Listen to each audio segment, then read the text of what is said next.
بسم اللہ الرحمن الرحیم الرحمن علم القرآن.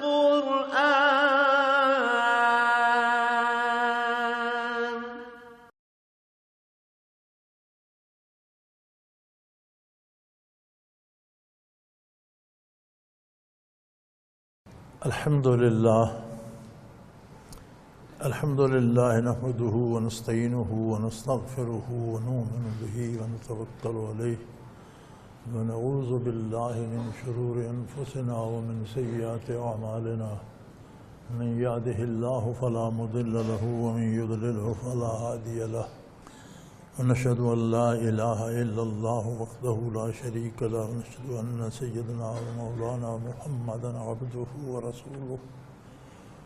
أما بعد فأعوذ بالله من الشيطان الرجيم. بسم الله الرحمن الرحيم. ما أصابكم من مصيبة فبما كسبت أيديكم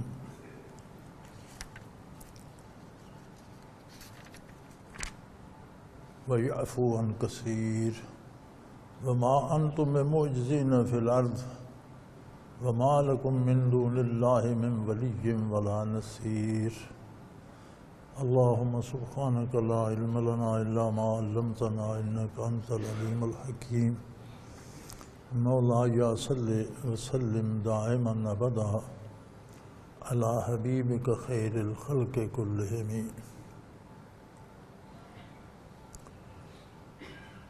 ارشاد باری ہے وما اصابکم من مصیبہ، تمہیں جو بھی مصیبت پہنچتی ہے، یہ ہر قسم کی مصیبت کو محیط ہے، دنیا میں یا آخرت میں، قبر میں یا برزخ میں، قیامت کو یا دنیاوی زندگی میں.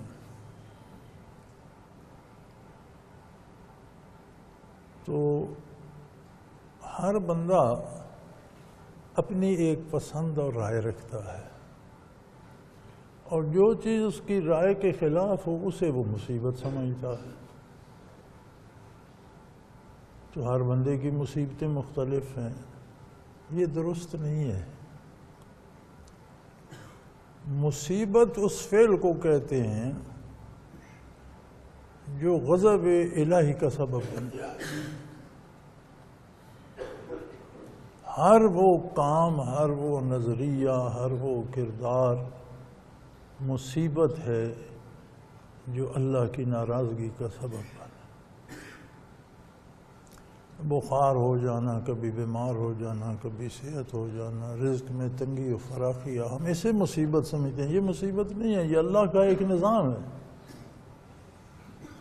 کسی کے لیے اس نے فراخی لکھ دی، وہ بدکار ہے تو بھی فراخی ہے اس کے پاس، کافر ہے تو بھی اس کے پاس اقتدار ہے، دولت ہے، حکومت ہے، اولاد ہے. تو اس کا یہ مطلب نہیں کہ کفر اللہ کو بہت پسند ہے اس لیے اسے اقتدار دے دیا. تو مصیبت کی تعیین ہونی چاہیے کہ مصیبت ہے کیا. مصیبت ہر وہ کام ہے جو آخرت کا نقصان پہنچائے، جو اللہ کی ناراضگی کا سبب بنے. بظاہر آدمی کو بہت سی دولت مل جائے، اقتدار مل جائے، لیکن ناجائز ذرائع کی دولت اور ظلم سے حاصل کیا ہوا اقتدار مصیبت ہے، کیونکہ وہ اللہ کی ناراضگی کا سبب ہے. تو فرمایا تمہیں جو بھی مصیبت پہنچتی ہے فَبِمَا كَسَبَتْ أَيْدِيكُمْ، یہ تمہارے کردار کا نتیجہ ہوتا ہے.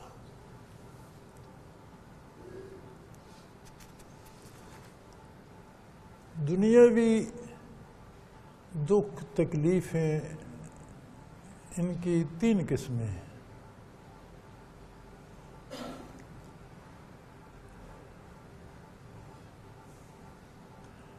گناہ کی سزا میں اگر دنیا کی تکلیف آتی ہے تو وہ اللہ کے غضب کو بھڑکاتی ہے اور دل جلتا ہے، اندر دکھ ہوتا ہے. اتنی تکلیف باہر نہیں ہوتی، ظاہری طور پر نہیں ہوتی جتنی اندر ہوتی ہے۔ یہ غضب الہی کی دلیل ہے، بندہ بہک کر اور دور چلا جاتا ہے، گمراہی میں آگے چلا جاتا ہے، گناہ میں آگے چلا جاتا ہے، کردار اس کا نہیں رہتا۔ یہ مصیبت ان پر آتی ہے جن پر اللہ کا غضب ہوتا ہے، اللہ ناراض ہوتا ہے۔ ہم ہر تکلیف یا افلاس آ گیا یا رزق کی تنگی آ گئی یا بیماری آ گئی اسے مصیبت سمجھتے ہیں۔ بعض اوقات بندہ مومن ہوتا ہے، دیندار ہوتا ہے، با کردار ہوتا ہے، لیکن اس کے کردار میں وہ معیار پورا نہیں ہوتا جتنی وہ نعمتیں اللہ سے لے رہا ہے۔ ہر نعمت کا ایک معیار ہے، ایک تقاضا ہے کہ وہ کیا چاہتی ہے۔ تو جب اس کا کردار اس سے کم ہوتا ہے اور نعمتیں زیادہ حاصل کر رہا ہے تو اللہ کریم وہ کمی پوری کرنے کے لیے کوئی بیماری، کوئی مرض، کوئی تکلیف، کوئی دکھ بھیج دیتے ہیں۔ تو یہ بظاہر مصیبت ہوتی ہے، حقیقت میں رحمت الہی ہوتی ہے، اور یہ اللہ کے ایماندار بندوں پہ آتی ہے جن کا عقیدہ صحیح ہو، کردار صحیح ہو، اور اسے کہتے ہیں تلافی مافات۔ یعنی یہ مصیبت نہیں ہے، یہ ہم سے جو کمی رہ گئی تھی، جو کام ہم کر نہیں سکے، جو فوت ہو گیا، جو چھوٹ گیا، اس کی کمی کی تلافی کر دیتی ہے۔ ایک طرح کی بظاہر مصیبت ہے، ہماری اصطلاح میں، عوام کی اصطلاح میں تو وہ مصیبت کہلائے گی، لیکن وہ اللہ کا بہت بڑا انعام ہوتا ہے، اسے ترقی درجات کہتے ہیں۔ جیسے شہادت بہت بڑی عظمت ہے، شہید نے موت کو شکست دے دی، اسے کبھی گمان بھی نہ کرو کہ وہ مر گیا ہے، لیکن شہید ہونے کے لیے قتل تو ہونا پڑتا ہے۔ تو بظاہر قتل ہونا بڑی مصیبت ہے، جسم کے پرخ چڑھ گئے، لیکن در حقیقت وہ انعام الہی ہے۔ تو یہ مصیبت کی تعیین میں احتیاط کرنی چاہیے کہ ہم کس چیز کو مصیبت سمجھتے ہیں۔ ہر وہ چیز، ہر وہ کام، ہر وہ عقیدہ، ہر وہ نظریہ، ہر وہ کردار مصیبت ہے جو اللہ کی ناراضگی کا سبب ہے۔ وہ بھئی کوئی بندہ با کردار نہیں ہے، وہ بیمار ہو جاتا ہے تو ڈر جاتا ہے اور توبہ کر لیتے ہے تو اس کے لیے تو رحمت بن گئی، بھائی مصیبت تو نہ رہی۔ تو فرمایا جو مصیبت آتی ہے، یعنی جتنے تم اللہ سے دور ہوتے ہو، اس کا سبب بنیادی طور پر تمہارا کردار ہوتا ہے۔ بما کسبت ایدیکم، اس کا اردو میں ترجمہ کیا جائے تو بنے گا تمہارے کرتوت اس کا سبب ہے۔ وَيَعْفُو عَنْ كَثِيرٍ، حالانکہ اللہ کریم کثیر یعنی بہت زیادہ خطائیں تو معاف فرما دیتے ہیں، ہر خطا پہ سزا نہیں دیتے۔ دوسری جگہ قرآن کریم میں ارشاد ہے کہ اگر ہم ہر خطا پہ پکڑنے لگتے تو زمین پر کوئی شخص زندہ نہ رہتا۔ یعفو عن کثیر، بہت سے گناہوں سے تو ہم درگزر فرما دیتے۔ وما انتم بمعجزین فی الارض، یہ خیال چھوڑ دو کہ تم گناہ کرو گے اور کہیں زمین میں چھپ جاؤ گے، کسی گارڈ کے زیر سایہ آ جاؤ گے، کسی قلعے میں چھپ جاؤ گے، شاہی محل میں جاؤ، کہیں کوئی جائے پناہ نہیں ہے، اللہ سے کہیں نہیں چھپ سکتے، نہ بھاگ سکتے ہو نہ چھپ سکتے ہو، ہر حال میں اس کے دستے قدرت میں ہو۔ اور یہ بھی یاد رکھو، ما لکم من دون اللہ من ولی ولا نصیر، اور اللہ جسے گرفتار بلا کر لے پھر اس کا نہ کوئی دوست ہوتا ہے نہ کوئی مددگار ہوتا ہے۔ اللہ ہی مدد کرنے والا، اللہ ہی بہترین دوست، وہی معاون و مددگار ہے، وہی شفا دینے والا ہے، وہی تکلیفوں سے نجات دینے والا ہے اور وہی سزا دینے والا ہے. کوئی اس کے دست قدرت کو، اس کے فیصلوں کو ٹال نہیں سکتا، روک نہیں سکتا. وَمِنْ آیَاتِهِ الْجَوَارِ فِي الْبَحْرِ كَالْأَعْلَامِ. وہ دیکھو کیسا قادر ہے کہ پہاڑوں جتنے بڑے بڑے جہاز بنا کر تم نے سمندروں پہ چلا دیے. کس نے شعور دیا تھا؟ کس نے وہ لکڑ پیدا کی جس کا تم نے جہاز بنایا؟ کس نے وہ فولاد تمہیں دیا جو تم نے اس میں استعمال کیا؟ وہ شعور کس نے دیا جس سے تم نے اس کے انجن اور کمرے اور وہ بنائے؟ اور پھر کمال ہے، ایک پہاڑ جتنا جہاز ہے اس میں 500 800 1000 5000 لوگ سوار ہیں.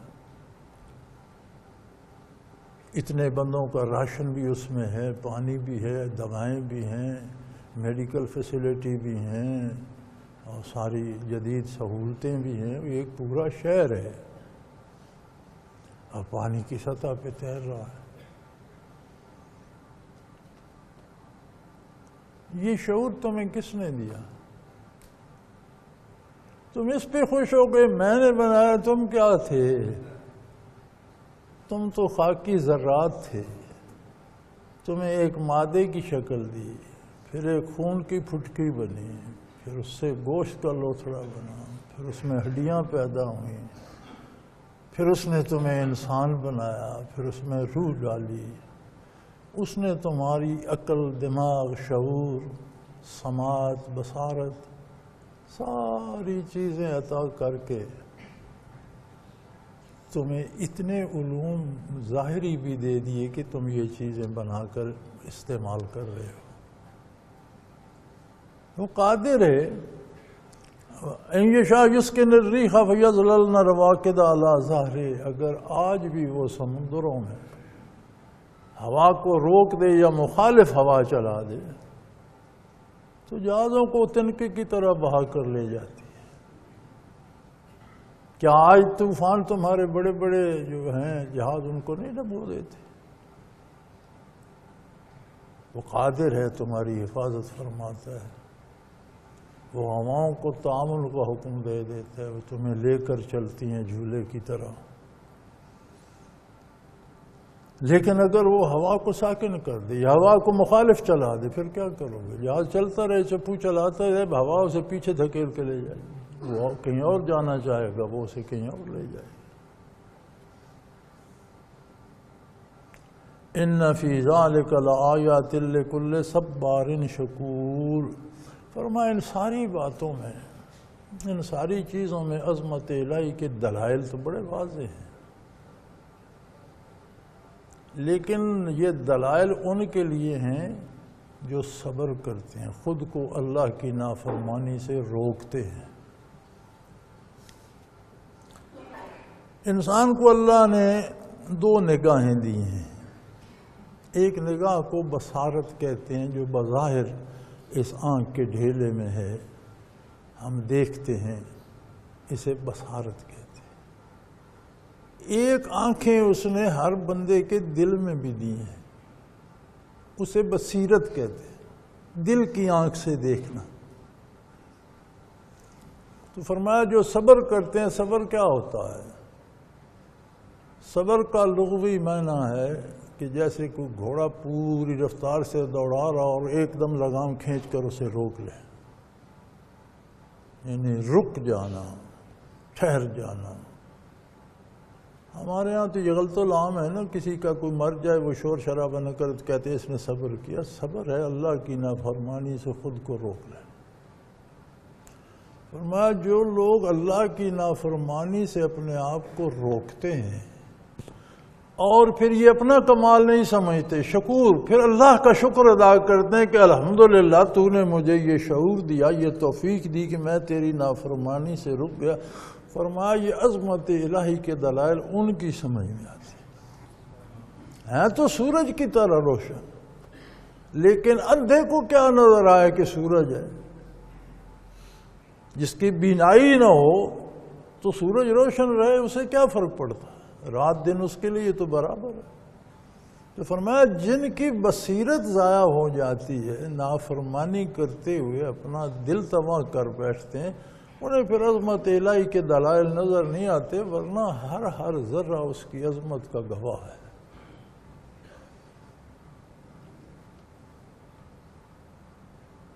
او یوبقن بما کسبوا،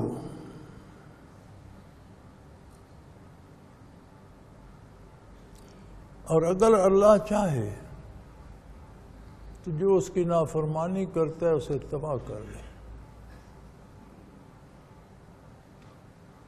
لیکن وَيَعْفُو عَنْ كَثِيرٍ، بے شمار گناہوں سے وہ درگزر فرماتا ہے، معاف کر دیتا۔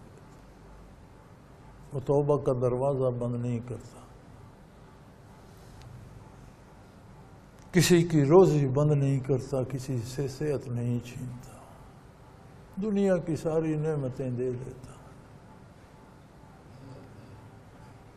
دنیا کا پا لینا اور بات ہے، اور دنیا کو اللہ کی رضا کے مطابق پانا اور اس کے مطابق صرف کرنا اور بات ہے۔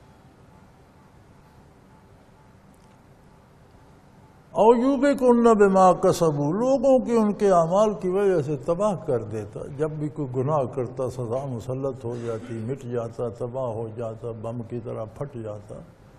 فرمایا وَيَعْفُو عَنْ كَثِيرٍ، بے شمار گناہوں سے درگزر فرما، تمہیں مہلت دیتا رہتا ہے۔ وَيَعْلَمَ الَّذِينَ يُجَادِلُونَ فِي آيَاتِنَا مَا لَهُم مِّن مَّحِيصٍ، فرمایا جو لوگ میری آیات میں، میرے دلائل میں جھگڑا کرتے ہیں، جو اپنی رائے کو اللہ کی کتاب پر حاوی کرنا چاہتے ہیں، عاجز مخلوق ہو کر، محتاج ہو کر، مالک کی فیصلوں پر رائے زنی کرتا ہے۔ انسان بھی عجیب مخلوق ہے، اپنے آپ کے بارے کچھ نہیں جانتا۔ صحت خراب ہو گئی تو ڈاکٹر کے پاس دوڑتا ہے، طبیب کے پاس جاتا ہے۔ وہ جاتا تو وہاں ہے کہ میں ٹھیک ہو جاؤں، وہ کہتے ہیں تیرا آپریشن ہوگا۔ بھئی نئی بات، بھئی آئے تھے مرمت کرانے، آپ نے سارا انجن کھول دیا، لیکن کوئی نہیں اعتراض کرتا۔ پیسے بھی دیتے ہیں، خوش آمد بھی کرتے ہیں، منت بھی کرتے ہیں، آپریشن بھی کراتے ہیں۔ جانتے ہیں کہ بدن اگرچہ میرا ہے، لیکن انسانی بدن کے بارے یہ ڈاکٹر مجھ سے زیادہ جانتا ہے۔ تو جب تم اپنے وجود کے بارے باخبر نہیں ہو تو کائنات کا تمہیں کیا پتا کہ اس کی مصلحت کس میں ہے؟ وہ جو ساری کائنات کا خالق ہے، مالک ہے، اور اسے چلا رہا ہے، جو حکم وہ دیتا ہے، جو بات وہ بتاتا ہے، اس کی شان کیا ہے؟ اور تمہاری حیثیت میں تو اپنے آپ کا پتہ نہیں، تو تمہاری کیا حیثیت ہے کہ کائنات کے بارے رائے دو اور اللہ کے احکام پر اعتراض کرو؟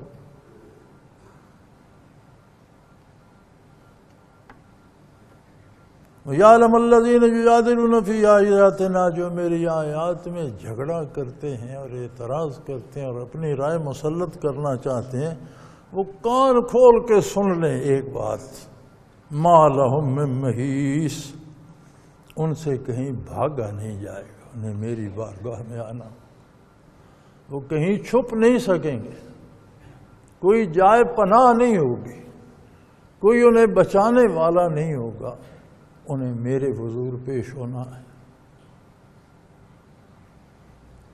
تمہیں دے دیتا ہے، بہت دیتا ہے، اقتدار دے دیتا ہے، وہ دے دیتا ہے، دولت دے دیتا ہے، گاڑیاں دے دیتا ہے، اچھے گھر دے دیتا ہے، جائیدادیں دے دیتا ہے، علوم دنیا دے دیتا ہے، بے شمار نعمتیں لٹائے جا رہا ہے۔ ساری نعمتیں سب کو دیتا ہے، تمیز نہیں کرتا مومن کافر، بنی آدم کو عطا کیے جا رہا ہے، سوائے ایک، اپنی معرفت اپنے بندوں کو دیتا ہے، دوسرے کو نہیں۔ عظمت الہی کا شعور اس کی عظمت کو جاننا اپنی حد تک، ہر بندے کی اپنی ایک علمی سطح ہے، اس تک وہ جان سکتا ہے، اس تک بھی اپنے بندوں کو جنواتا ہے۔ باقی جو چیزیں یہ بانٹتا رہتا ہے، اللہ کریم فرماتا ہے ما اوتیتم من شیء فمتاع الحیات الدنیا، تمہیں جو بھی دیتا ہوں یار یہ دنیا کی چیزیں ہیں نا، مر جاؤ گے تو قبر میں نہ حکومت جائے گی، نہ اقتدار جائے گا، نہ دولت جائے گی، نہ پیسے جائیں گے، نہ کارخانے جائیں گے، نہ زمینیں جائیں گی، نہ گاڑیاں جائیں گی، کچھ بھی نہیں۔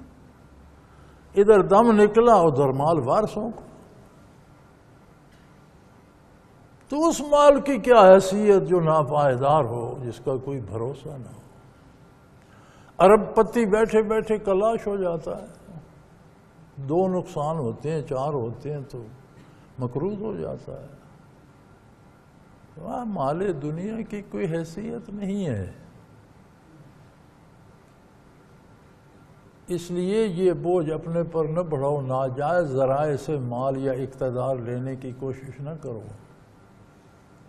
حلال ذرائع اس کی اطاعت کے اندر رہ کر جو نصیب وہ نعمت ہے، ہلکے اطاعت سے باہر جا کر جو حاصل کرو گے وہ اللہ کا غضب ہے۔ چھوڑ تم نے سب کچھ جانا ہے تو پھر اللہ کی دشمنی کیوں مول لیتے ہو؟ وما عند اللہ خیر وابقا،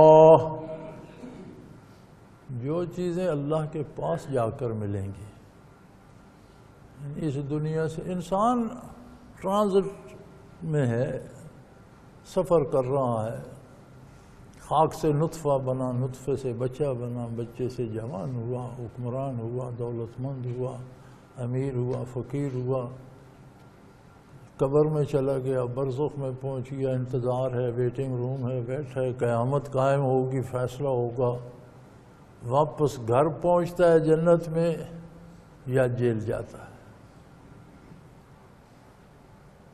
تو یہ کیا ہے؟ دنیا ایک درمیانی وقفہ ہے یار۔ جو سفر ابن آدم کو درپیش ہے اس کا ایک درمیانی وقفہ ہے، تم اسے پکڑ کر بیٹھ کے نبی کریم صلی اللہ علیہ وسلم کا ارشاد عالی ہے کن فی الدنیا کانک غریب، دنیا میں ایسے رہو جیسے تم مسافر، او عابر سبیل، یا کسی راہ گزر پر چلتا ہوا جیسے مسافر کہیں رک جاتا ہے۔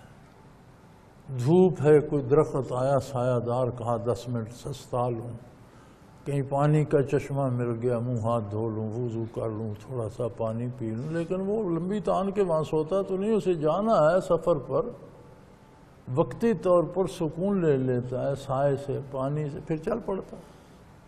تو فرمایا کن فی الدنیا کانک غریب، دنیا میں ایسے رہو جیسے تم مسافر ہو، او عابر سبیل، یا ایک راہ رو ہو، راستے پہ چل رہے ہو، وَعُدَّ نَفْسَكَ مِنْ أَهْلِ الْقُبُورِ، او کما قال رسول اللہ صلی اللہ علیہ وسلم، اور اپنے آپ کو اہل قبور میں شمار کیا کرو، تم انہی میں سے ایک ہو۔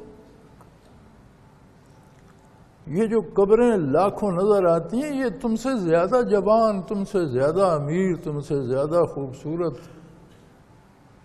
بڑے بڑے عالم، بڑے بڑے نیک، بڑے بڑے صالح، بڑے بڑے جابر، بڑے بڑے ظالم، بڑے بڑے متشدد، سب خاک کے نیچے پڑے ہیں، ان میں سے تم بھی ان میں سے ایک ہو، تمہیں بھی قبر میں جانا ہے۔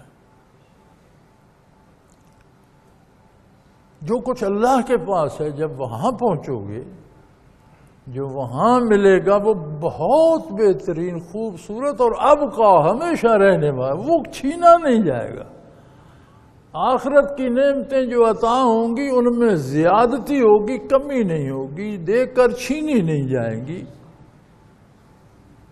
لیکن وہ ہیں کس کے لیے؟ فرمایا للذین آمنوا وعلی ربہم یتوکلون، جو لوگ ایمان رکھتے ہیں، عقیدت صحیح رکھتے ہیں اور اللہ پر بھروسہ کرتے ہیں، اپنی ہوشیاری پر نہیں۔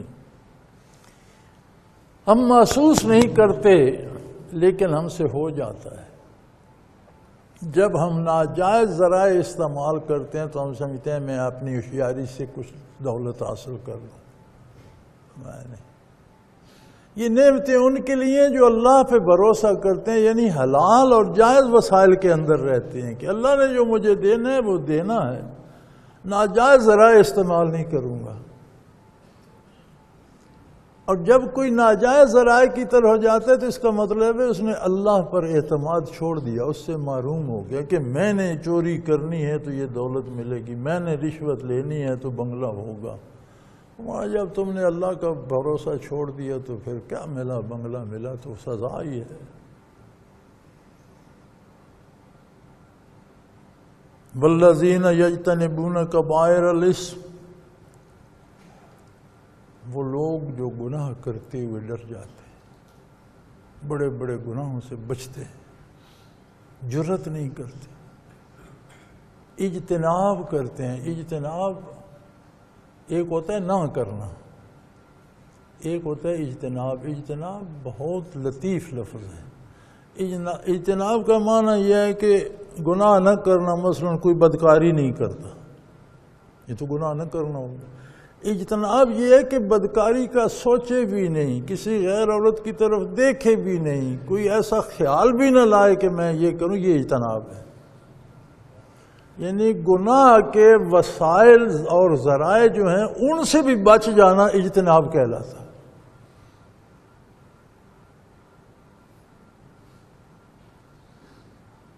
بندہ ہے نا، بندوں کے اپنے اپنے بندے مانے کرتے ہیں۔ قرآن کریم نے شراب سے بھی اجتناب کا حکم دیا ہے۔ عربی کی ایک اصطلاح ہے حرام۔ تو ہمارے یہ جو ذرائع ابلاغ ہیں یہ سارے مفتی ہیں، اگرچہ انہیں دین آتا جاتا کچھ نہیں، لیکن سارے فتوے دیتے ہیں اور سارے اپنی رائے دیتے ہیں اور سارے۔ تو ایک مولانا صاحب کو انہوں نے گھیرا ہوا تھا، تو مولانا بھی سیاسی مولوی ہیں اور اسمبلی سینٹ وغیرہ کے، کہ قرآن میں دکھاؤ شراب حرام کہاں ہے۔ حرام کا معنی عربی لغت میں ہے منع، نہ کرنا، روکنا۔ ہم تو سمجھتے ہیں نا صرف گناہ حرام ہے، وہ جس کام پہ بھی پابندی لگائیں کہتے ہیں یہ حرام ہے، یعنی یہ کام نہیں کرنا۔ ہم 70 کی دہائی کی ابتدائی سالوں میں حج پر تھے، تو اس وقت آج طرح کی سہولتیں نہیں تھیں، چھوٹی موٹی بسیں ہوتی تھیں اور سنگل سڑکیں ہوتی تھیں اور گاؤں سے دیہات سے گزر کر جاتی تھیں۔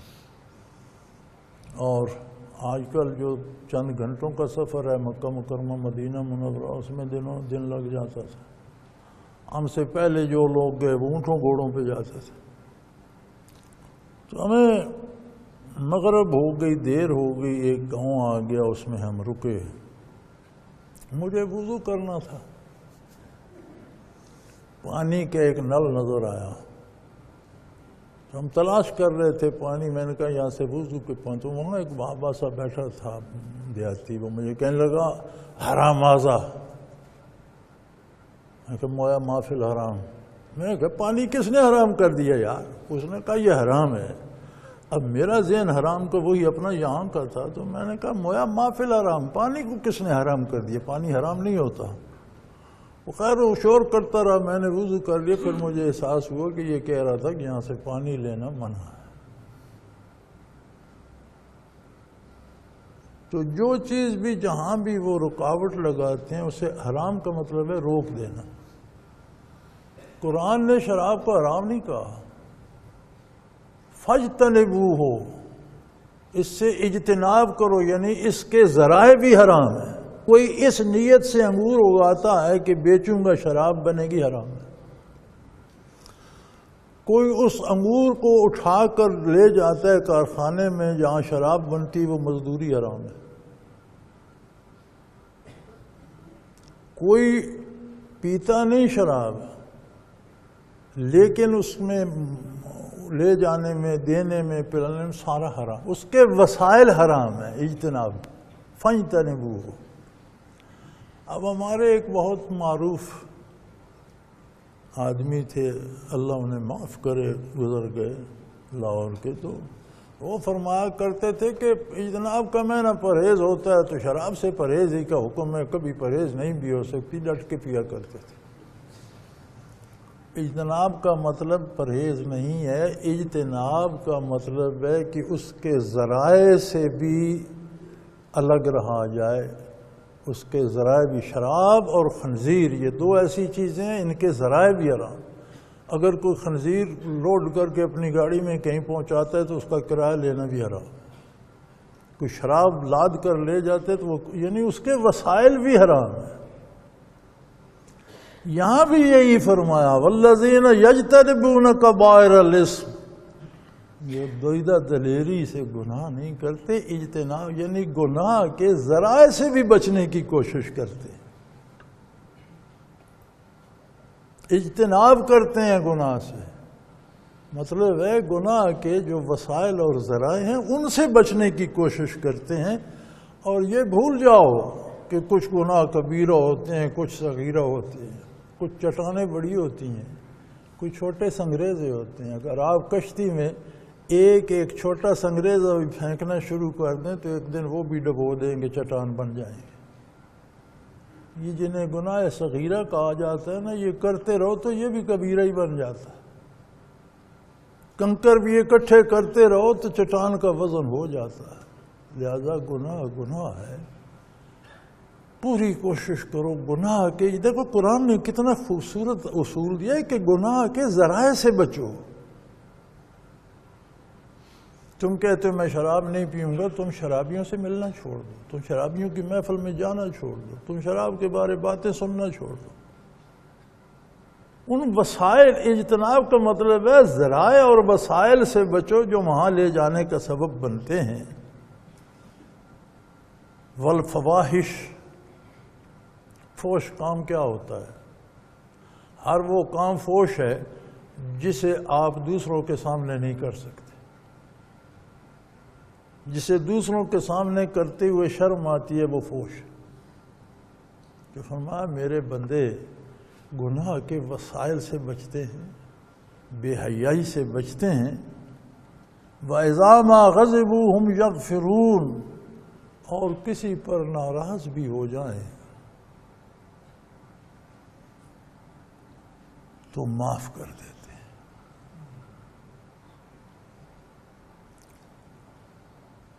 اگر کسی پر غصہ بھی آ جائے تو یہ ضروری نہیں کہ اپنا ہی غصہ نکالنا ہے، اللہ کے لیے معاف بھی کر دیتے۔ یہاں بھی علماء نے بڑی بحث کی ہے، آگے اس کا حکم بھی آ رہا ہے۔ والذین استجابوا لربهم واقاموا الصلاۃ وامرهم شورى بینہم ومما رزقناہم ينفقون۔ کل کے سبق میں اس آیت پہ اس کی تشریح رہ گئی، چھوٹ گئی، کہ آج میں نے جب دیکھا تو خیال آیا کہ یہ تو شرح رہ گئی تھی۔ والذین استجابوا لربهم اقاموا الصلاۃ،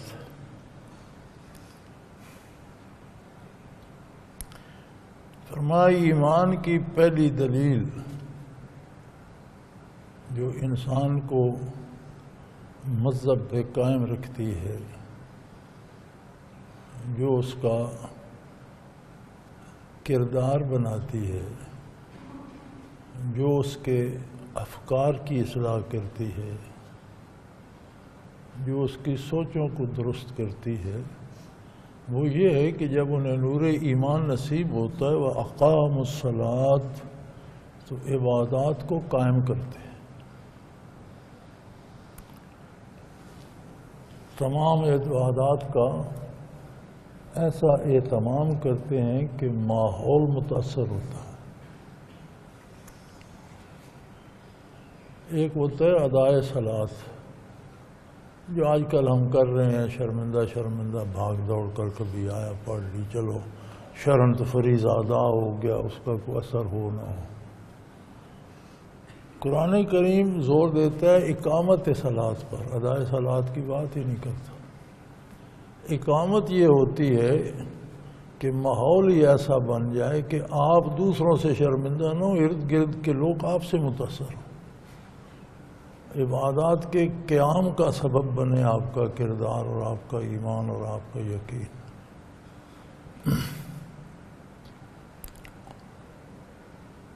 تو دینی امور میں جب وہ حضور حق کا اہتمام رکھتے ہیں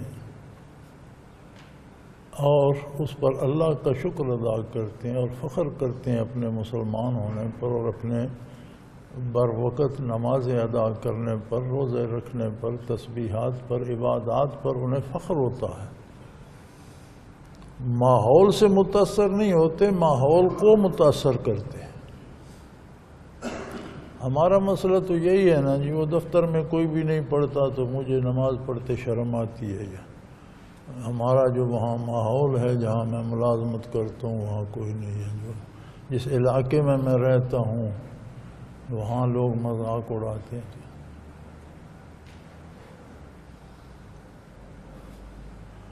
فرمایا جو اپنے پروردگار کی دعوت قبول کرتے ہیں وہ پھر اس کے ساتھ رابطے پر، اس کی عبادت پر، اس کے احکام کے عمل پر فخر محسوس کرتے ہیں اور ماحول سے متاثر نہیں ہوتے، ماحول کو متاثر کرتے ہیں۔ وَأَمْرُهُمْ شُورَى بَيْنَهُمْ، پوری دنیاوی زندگی کا نقشہ ان 2-4 لفظوں میں اللہ کریم نے سمو دیا۔ پھر وہ جو فیصلے کرتے ہیں، چھوٹا کام ہو یا بڑا، وہ ان کے آپس کے مشورے سے ہوتے ہیں۔ آج بڑا ڈنڈورا پیٹا جاتا ہے جمہوریت کا۔ جمہوریت کیا ہے جی؟ لوگوں کی رائے ہے، لوگوں کی طرف سے، لوگوں کے لیے، لوگوں کی حکومت۔ اس جمہوریت میں کرتے کیا ہیں؟ بندوں کو گنا کرتے ہیں، تولا نہیں کرتے۔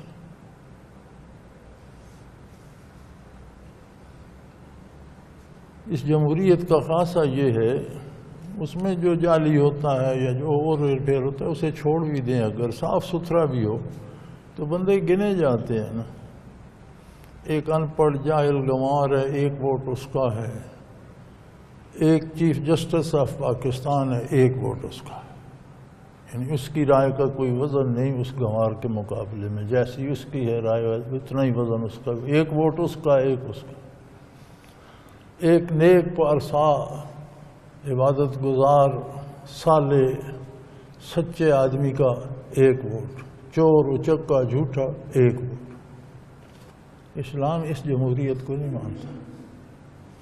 جمہوریت دی ہی اسلام نے۔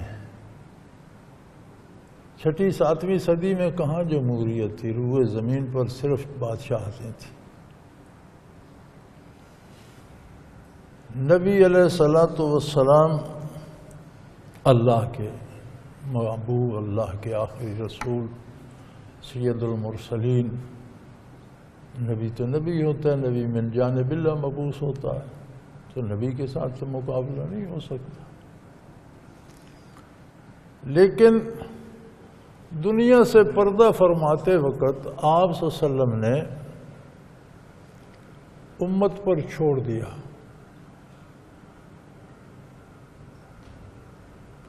فرمایا میرا جانشین وہ ہوگا جسے میرا رب چاہے گا اور میری امت چاہے گی۔ بلکہ ایک ارشاد کا مفہوم یہ بھی ملتا ہے کہ میری امت کسی غلط بندے پہ اتفاق نہیں کرے گی، اسی پہ اتفاق کرے گی جس کا حق ہوگا۔ تو خلافت کا فیصلہ کیسے ہوا؟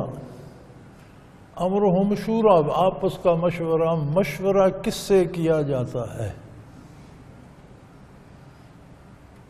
آپ کا کروڑوں کا بزنس ہے،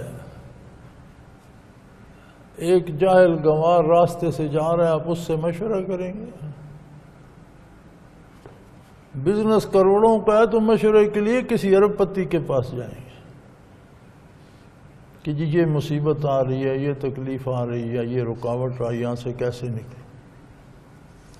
تو امور دنیا میں اسلام نے یہ طریقہ دیا ہے کہ جو لوگ ایمان کے اعتبار سے، کردار کے اعتبار سے، دنیاوی اعتبار سے تمہیں لیڈ کر رہے ہیں، تمہارے سربراہ بنے ہوئے ہیں، قبائل کے سردار ہیں، ایک طبقہ ان کا احترام کرتا ہے، دانا ہیں، باعمل ہیں، نیک ہیں، پہلے ان سے مشورہ کیا جائے، وہ مشورے سے جو فیصلہ کریں اسے پھر عام آدمی کے سامنے رکھا جائے، اسے موقع دیا جائے کہ وہ قبول کرتا ہے یا نہیں۔ اور جب ایسے فیصلے ہوتے ہیں تو پھر عوام کیوں قبول نہیں کرتی؟ جب سب کے سردار یا سب کے لیڈر طے کر لیتے ہیں تو لوگ تو پیچھے چلنے والے ہوتے ہیں، سارے قبول کر لیتے ہیں۔ یہی فیصلہ ہوا حضور اکرم صلی اللہ علیہ وسلم کے بعد، جو پہلا فیصلہ خلافت ابوبکر صدیق رضی اللہ عنہ کا ہوا وہ یہی تھا۔ مہاجرین و انصار کے اکابر جمع ہوئے، اکابر انصار جمع تھے، مہاجرین کے اکابرین بھی وہاں تشریف لے گئے، باتیں ہوئیں، دلائل دیے گئے اور خلافت کا انتخاب کیا گیا، اور اسی مجلس میں سیدنا ابوبکر صدیق رضی اللہ عنہ کی سب نے بیعت کی۔ پھر آپ مسجد نبوی میں تشریف لائے اور عوام کی بیعت کا مرحلہ آ گیا تو ہر مسلمان نے بیعت کر لی۔ مجھے حیرت ہوتی ہے، ہم قرآن کو مانتے ہیں، چومتے ہیں، آنکھوں سے لگاتے ہیں، احترام کرتے ہیں، اللہ کی کتاب مانتے ہیں، لیکن جاننے کی کوشش نہیں کرتے، اور اگر جانتے ہوں، کوئی ترجمہ بھی سمجھ آتا ہو، حکم بھی سمجھ آتا ہو، تو پھر بھی عمل سے چرا جاتے ہیں۔ مجھے حیرت ہے کہ یہ جو کافر قومیں ہیں جنہوں نے دنیاوی ترقی کی، انہوں نے سارے راز قرآن سے لیے۔ اب بھی آپ دیکھ لیں، امریکہ کی جمہوریت جو ہے وہ بالکل ایسی تو نہیں جیسی اسلام کہتا ہے، لیکن اس کے قریب تر ہے۔ ہر کوئی نہیں کھڑا ہو جاتا کہ مجھے بنا دو۔ ان کی جو سیاسی جماعتیں ہیں، ان کے اکابر مل کر طے کرتے ہیں کہ ہماری جماعت کا امیدوار کسے ہونا چاہیے۔ وہ 1 2 3 کو بنا لیتے ہیں، پھر وہ اپنی پارٹی کو کہتے ہیں کہ ان کو ووٹ کرو، کون ہونا چاہیے، الیکشن پارٹی میں کراتے ہیں۔ جو وہاں سے جیت جاتا ہے پھر اسے میدان میں لاتے ہیں۔ 2 پارٹیاں دوسرے بھی اسی طرح کرتے ہیں۔ اسلام میں اتنی ڈھیل بھی نہیں ہے۔ اسلام تو کہتے ہیں کہ اکابرین ملت جمع ہوں، ایک ہی بندہ چنے جس پر سب کا اتفاق ہو جائے، لیکن پھر بھی وہ اس کے قریب تر ہے نا۔ تو جب وہ بندہ منتخب ہو جاتا ہے تو پھر وہ پورے ملک کا سربراہ ہوتا ہے، صدارتی نظام ہے، حکمران وہ ہوتا ہے، باقی وہ مقرر کرتا ہے۔ اس کا فائدہ یہ ہوتا ہے کہ جہاں کوئی وزیر، جہاں کوئی گورنر غلطی کرتا ہے تو شکایت اس کے پاس جاتی ہے، وہ ذمہ دار ہوتا ہے کہ وہ اس نے مقرر کی۔ ہماری جمہوریت میں کیا ہوتا ہے؟ آپ کسی وزیر کی شکایت لے کر جائیں، وزیر اعظم کہے گا تم نے ووٹ دیے تھے بھائی، تم نے، میں نہیں بنایا تھا، تمہارے علاقے کا بندہ تھا، تم نے ووٹ دیے، میرا اس میں کیا قصور؟ تو یہ سارا جمہوریت کے نام پر دھوکہ ہے۔ اور یہ 25 30 سیاسی پارٹیوں کا کوئی تصور نہیں ہے اسلام میں کہ ہر بندہ 1.5 اینٹ کی مسجد بنا لے، ایسا کوئی تصور نہیں ہے۔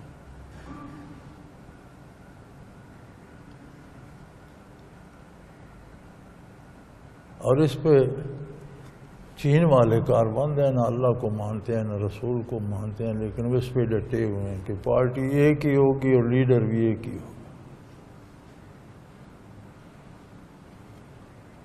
تو وہ دنیا سے ترقی نہیں، دنیاوی معاملات میں بھی کر گئے۔ قرآن اللہ کی کتاب ہے اور انسانوں کے لیے ہے۔ اس کے 2 نتائج ہوتے ہیں۔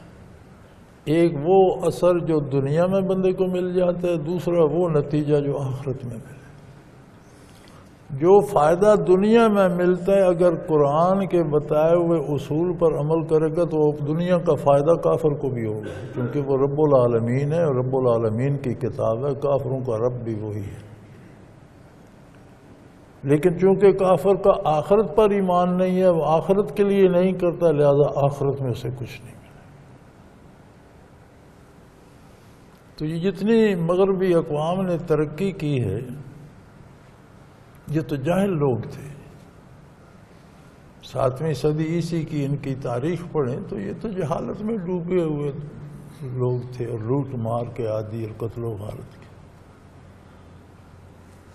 مسلمانوں نے جب اسلام پھیلا تو انہوں نے ایک چیز پر بڑی توجہ دی کہ بھئی علاقے تو فتح ہو سکتے ہیں۔ سکندر یونانی کہاں مقدونیہ سے چلا اور یہ ہمارے جیلم تک آیا، کتنے علاقے فتح کیے، کہیں یونانی مذہب نظر آتا ہے؟ لوگوں نے اس کا مذہب قبول کیا، جتنے دن رہا مر گیا، بات ختم، جان چھوٹی۔ اور فاتحین دیکھ لیں، زمین چھینی جا سکتی ہے، ملک چھینے جا سکتے ہیں، فتح کیے جا سکتے ہیں۔ مسلمان اور اسلام جہاں گئے وہاں زمین پر ہی قبضہ نہیں کیا، وہ لوگ اسلام لے آیا اور اسلام قبول کر لیا۔ اور آج تک جہاں تک اسلام صحابہ کرام کے عہد میں پھیلا، آج تک وہاں پر اسلام اور اسلامی ریاستیں موجود ہیں۔ یہ جو 56 ریاستیں اسلامی بنی ہیں، یہ سارے وہ علاقے ہیں جو صحابہ کے عہد میں فتح ہوئے، پھر وہاں سے دلوں سے اسلام نکل نہیں سکا۔ تو انہوں نے اس بات پر زور دیا کہ یہ لوگوں کے دل کیسے فتح ہو جاتے ہیں۔ اس بات کے تو وہ قائل نہیں تھے کہ اللہ کا کلام ہے اور اللہ کی رحمت ہوتی ہے۔ تو انہوں نے یہ سوچا کہ انسان کی ضروریات کی تکمیل کرتا ہے یہ قانون جو قرآن کا ہے، لہذا انہوں نے وہ باتیں قرآن والی اپنا لیں، ناپ تول میں پورا کرو، جھوٹ نہیں بولو، عدالت میں رشوت نہ لو، انصاف کرو۔ ان امور میں وہ ترقی کر گئے۔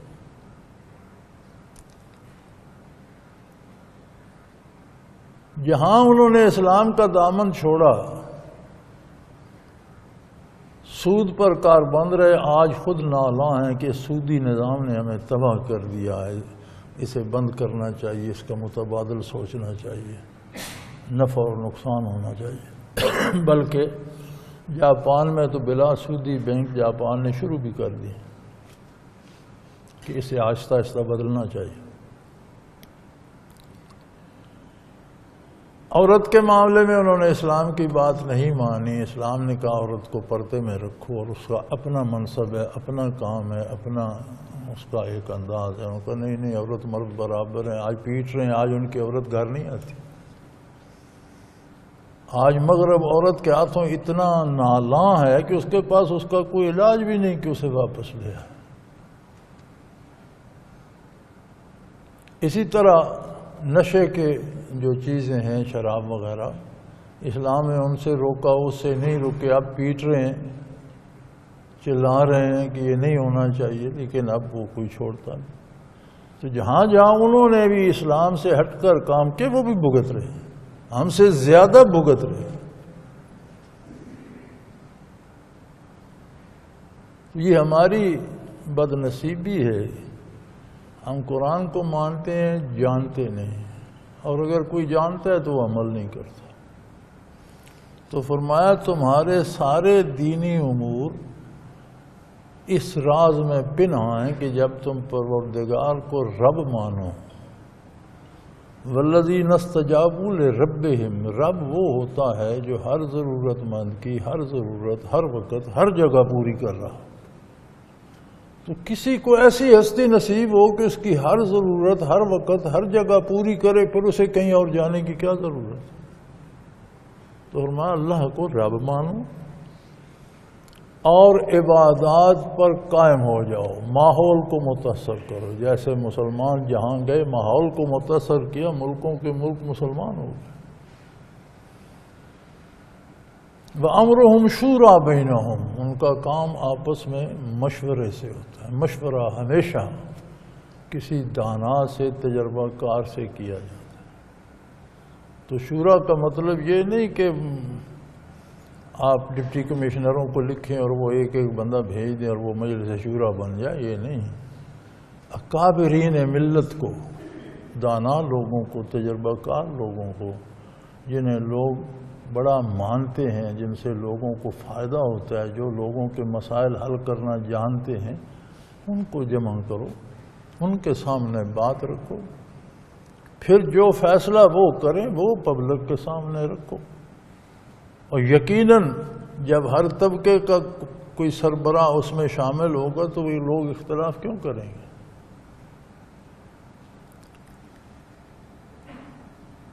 تیسری بات فرمایا مما رزقناہم ینفقون، اللہ کی نعمتیں جو انہیں ملتی ہیں وہ اللہ کے حکم کے مطابق تقسیم کیا کرتے ہیں۔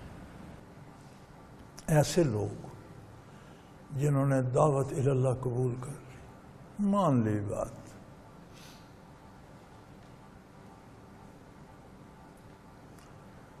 عربوں میں اللہ نے نبی کریم صلی اللہ علیہ وسلم کو مبعوث فرمایا، قرآن کو نازل فرمایا، پوری دنیا سے خطے عرب کو چنا۔ وہ اپنی باتوں کی مصلحت خود جانتا ہے۔ بہت سی اور باتوں کے علاوہ ایک بات عربوں میں یہ بھی نظر آتی ہے کہ آج بھی جو ان کے دل میں ہو وہ زبان پہ ہوتا ہے۔ جو چیز اچھی نہ لگے کہہ دیتے ہیں یہ اچھی نہیں ہے، جو چاہیے وہ کہتے ہیں مجھے یہ چاہیے، بڑی بے تکلفی سے سیدھے۔ جنہوں نے مانا انہوں نے ماننے کا حق ادا کر دیا، پھر وہ درمیان میں نہیں رہے، جان دے دی لیکن اس پہ جم گئے۔ کچھ ایسے تھے جو سمجھ نہ سکے، کچھ ایسے تھے جنہوں نے جان لیا تھا، جانتے تھے اللہ کے رسول نے، کہتے تھے ماننے میں ہماری اپنی عظمت تباہ ہو جائے گی، ہم تو پیروکار ہو جائیں گے، ہم مانیں گے نہیں۔ جسے قرآن نے کفر یہودی کہا ہے کہ جانتے ہیں مانتے نہیں۔ تو سیدھے سیدھے لوگ تھے، جو بات ہوتی تھی کھری ہوتی تھی، جو جس شخص جو اقرار کرتا تھا اس پہ جم جاتا تھا۔ ہم تو وعدہ کر کے بعد میں سوچتے ہیں کہ اب اس سے جان کیسے چھڑائیں۔ اس طرح کے لوگ نہیں تھے۔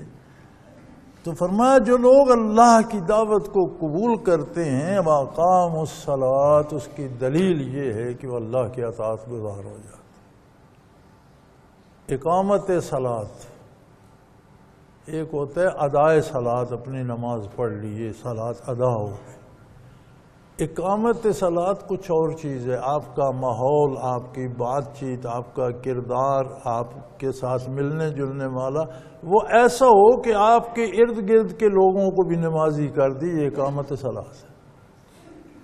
ان کا سلوک، ان کا بیہیویئر، ان کا مذاق، ان کا اٹھنا بیٹھنا، کاروبار حیات ایسا ہو جاتا ہے کہ ان کے ساتھ ملنے جلنے والے بھی نمازی ہونے لگتے ہیں۔ یہ اقامت صلاۃ کو قائم رکھتے ہیں۔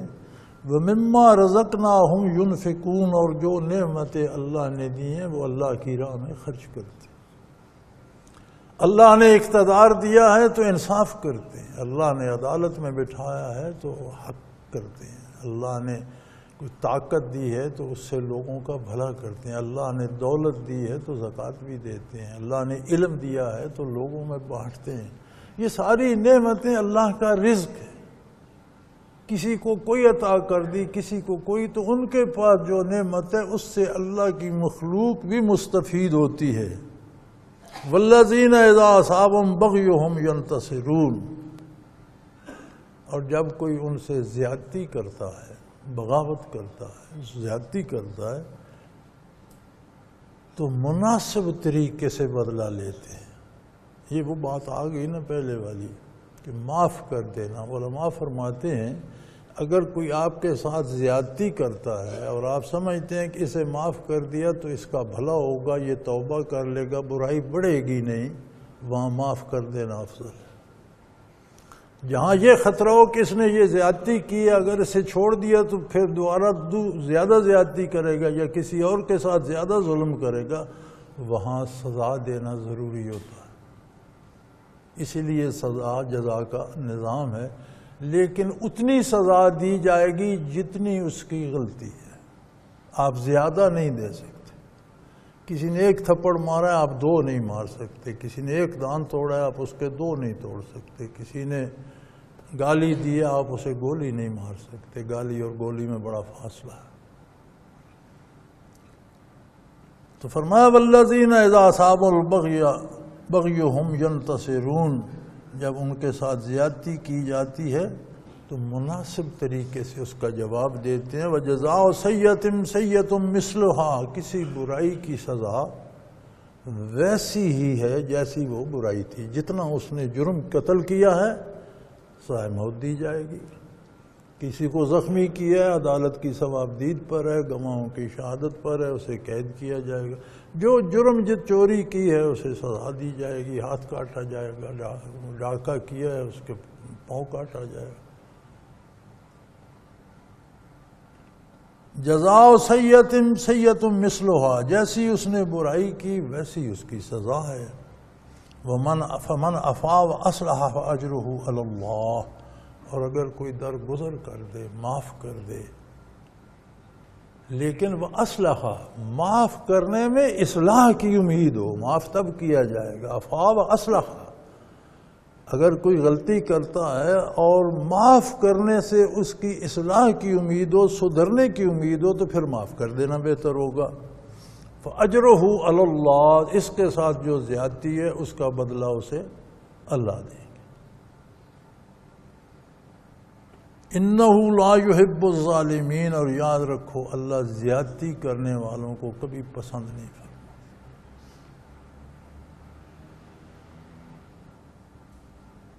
وَلِمَنْ انتَصَرَ بَعْدَ ظُلْمِهِ فَأُولَٰئِكَ مَا عَلَيْهِم مِّن سَبِيلٍ، اگر کوئی ظلم اور زیادتی کے جواب میں اتنی ہی زیادتی، اتنا ہی بدلہ لیتا ہے تو اس کا حق بنتا تھا اس سے پوچھ گچھ نہیں ہو۔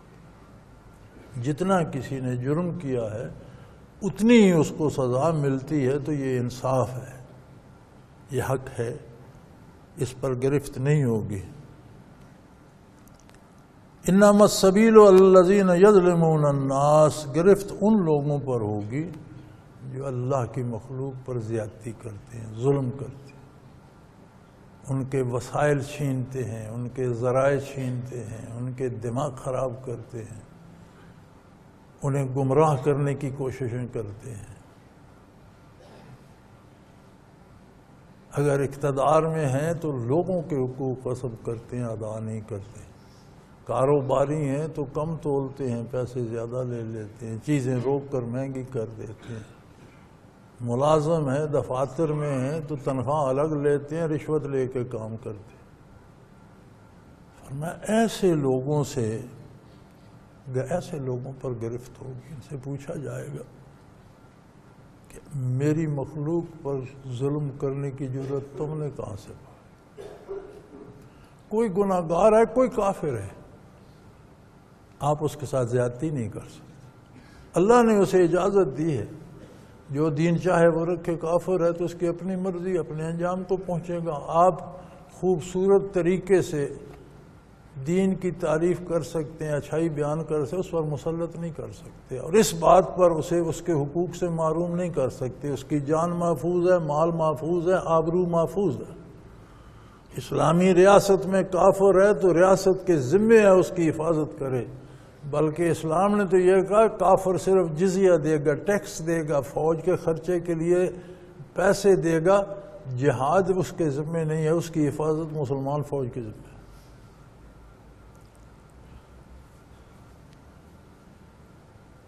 وَيَبْغُونَ فِي الْأَرْضِ بِغَيْرِ الْحَقِّ، اور جو زمین پر وہ کچھ سمیٹنا چاہتے ہیں جو ان کا حق نہیں بنتا۔ ظلم کہاں سے شروع ہوتا ہے؟ جب انسان اپنی حدود سے تجاوز کرتا ہے، جو چیز اس کا حق نہیں بنتی وہ حاصل کرنا چاہتا ہے۔ وہ ہر آدمی کی حیثیت کے مطابق ہوتی ہے۔ ایک عام آدمی میں نے گداگروں کو دیکھا ہے، جو کمزور ہوتے ہیں، جو تکڑا گداگر ہوتا ہے وہ ان سے پیسے چھین لیتا ہے۔